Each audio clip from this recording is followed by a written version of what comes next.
In this video, we'll be talking about Meghan's lies, Meghan's free speech, and also Meghan's miscarriage.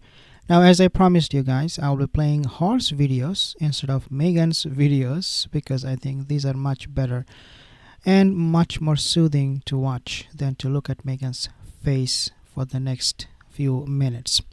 I want to actually play a video that Dan Warren did with Pidina in his show, talking about Meghan and her lies, how nothing is adding up, especially after the podcast that she did. So I want you to take a listen at this first.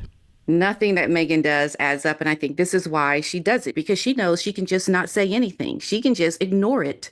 And I think the more we dig and find out the truth, the better for the monarchy, because this is not just any woman who has allegedly had this child. This is a woman whose children are connected to the line of succession within the royal family. So we have a right to know. The people have a right to know. And I think the fact that they even were given this huge wedding, they had a lot of things that were paid for by the UK taxpayers. They need to be accountable to a lot of things that are very questionable. And Meghan saying things on her podcast, it just kind of gives more fuel for me and others to say she just says and does whatever she wants and no one's going to make her accountable. To me, I think at some point, if you are going to get any benefits or reap any benefits of your connection to royalty, you need to start being accountable to the people. And that needs to happen sooner than later. And I don't understand for the life of me why it hasn't already happened just yet. But I think the questions are very valid. It's a very real thing that needs to be addressed. And I mean, you think about the history of why it was always seen to view a woman giving birth, because these things did happen. Because your child is in line to the throne, there had to be proof of seeing the birth of the child. And, you know, this was done away with. But I think this is coming back to why it had started in history, because people were bringing babies in bedpans and bringing in children that were not from the woman. And I think this is clearly, in my opinion, a case of that happening. Meghan has done things that are suspect. She says things that don't make sense, that don't line up with the birth, the dates, the contradictions, the non-signing of the birth certificates, the things that were done in the hospital around the birth that people would lose their license over. And this woman doesn't have to account for this. I think there's something just doesn't seem quite right, and we need to get to the bottom of it. Okay, so basically, according to many reports, and I have reported on this, when Meghan gave birth to Archie, and also I believe this was the case with Lili too, but especially for Archie, the hospital doctor who was supposed to be doing the delivery, he was not even, or actually Melissa, I believe her name, Dr. Melissa, was not even at the hospital. And with Lili's birth, there is always this question, what exactly happened, how it all happened. In other words, what Pidina is saying is that nothing about her giving birth to Archie or Lili adds up. Nothing is making any sense whatsoever. And this is why people are freaking out. This is why people are questioning why Meghan is doing this. However, this is why we have to discuss about this topic. Even though people are questioning, but guys, Meghan is not getting any questioning up front. Means nobody's holding Meghan directly accountable. But guess what? That time is almost gonna come to an end after Prince William becomes the next king. Now, I want to actually take you to the part where Pidina is talking about Meghan's miscarriage, because I think that is something we all need to focus on at the moment, especially after what Meghan says in the podcast. Take a listen. Whatever personal health issue it is, even though we're meant to believe this is the most private woman when it comes to her health. And this week we got it with the miscarriage watch. I'll bring this up if you're comfortable talking about it, because I know you've spoken publicly about, as you were doing Girls Who Code, all the interpersonal things that are happening for you at that time, and the miscarriages that you've experienced. I've spoken about the miscarriage that we experienced.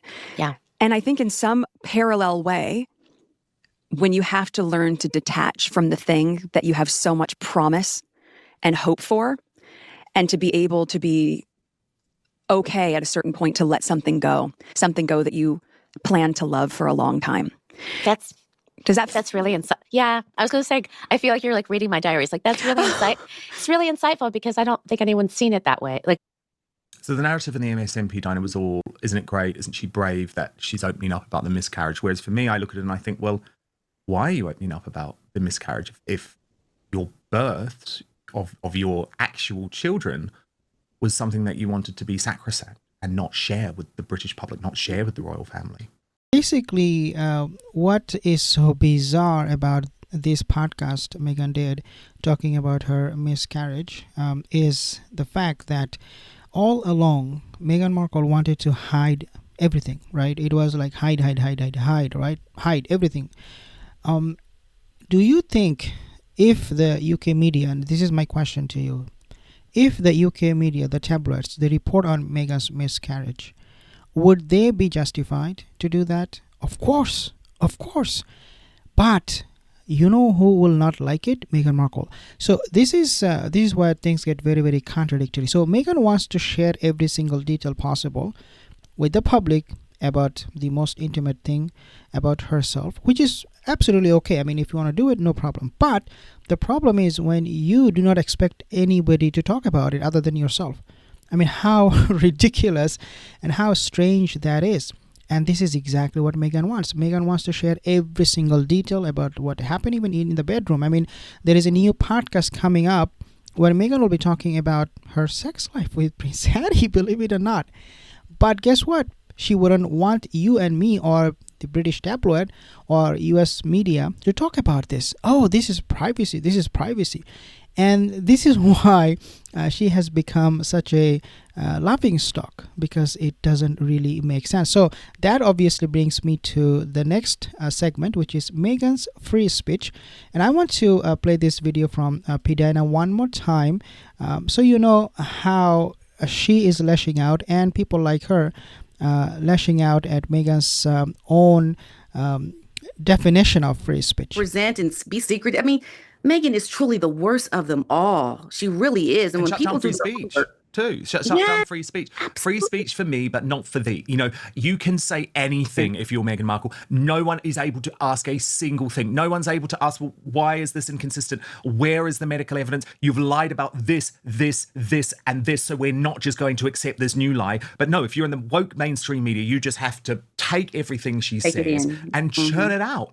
And actually, that's had so much damage. You know, it has done so much damage to the British royal family. It did so much damage to the late Queen Elizabeth II. And that's why I'm proud about the fact that we won't just do that. We will analyse, we will try and get to the truth, and we will pick holes apart in her lies, which unfortunately is very necessary. There was another really interesting part of the podcast this week, P. Dinah, that I wanted to play you, and it's when she's talking about parenting. And to me, this was actually probably the most revealing moment of the podcast. Now, she thinks she's been very clever, because she starts the clip talking about, oh, I just love being a mum. You know, it's the best thing. It's all I want. It's everything to me, which is the lie. And then by the end of the clip, you see her truth, her reality, which is that actually, despite living in a mansion with 16 bathrooms, despite having nannies and all of the help that mere mortals could only dream of when it comes to parenting, for Meghan, it's very overwhelming. She does struggle as a mother. And so I just wanted you to listen to this, P. Dinah, and I'm interested to see if you picked up the same thing that I did. Title of mom, just like me. Favorite title. Love it. I love being a mom. Oh my gosh, I love being a mom so much. It's my favorite thing.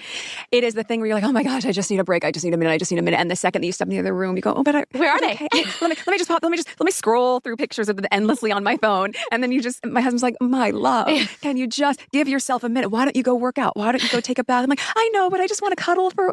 It's the parenting paradigm where it is so full on, and I wouldn't trade it for anything. But I think what's really key about what you said, and the pandemic may have been the thing that shifted this, when working from home and parenting from home, where they are completely converged, can feel incredibly overwhelming. So what's the truth? Because what you're painting at the start of your answer is not actually where I pick up the real emotion in her voice, the real pain when she says it's incredibly overwhelming. Now, again, that matches with the reporting that I've done over many years, which is that she's not a hands-on mother. And you know, that's okay. There are mums who leave a lot of the parenting to their husband, leave a lot of the parenting to their staff so that they focus on their business. Now, I'm actually not making a moral judgment, but I'm just saying that I don't think she's been honest and sincere in her presentation of how she is a mum, which I know is something that a lot of people think, oh, you can't talk about this, but she's talking about it, Dinah. She's the one talking about it. Right, and bringing her children into the conversation constantly, but yet she's not really supposed to show her children because Harry doesn't want her to, but yet she's always talking about her children. And I think bringing all this attention to your children makes people more curious about your children because you're always talking about them. And I think She is not sincere. We all know it. If you take a look at recent things that she is doing, she is selling clothing of Prince William's children, George, his and also Charlotte. Their clothing, she put it on the website as a march, and she wants to make money from somebody else's children. And this is why nothing she says, nothing she does is sincere, especially when it comes to her children, because she doesn't know how to treat children. She did not know how to treat Charlotte on her wedding day. So everything that she's doing, Meghan Markle, is pathetic, and it's just for commercial purposes. The only reason she is out there talking about her children is because that's how she believes she can make a few bucks here and there.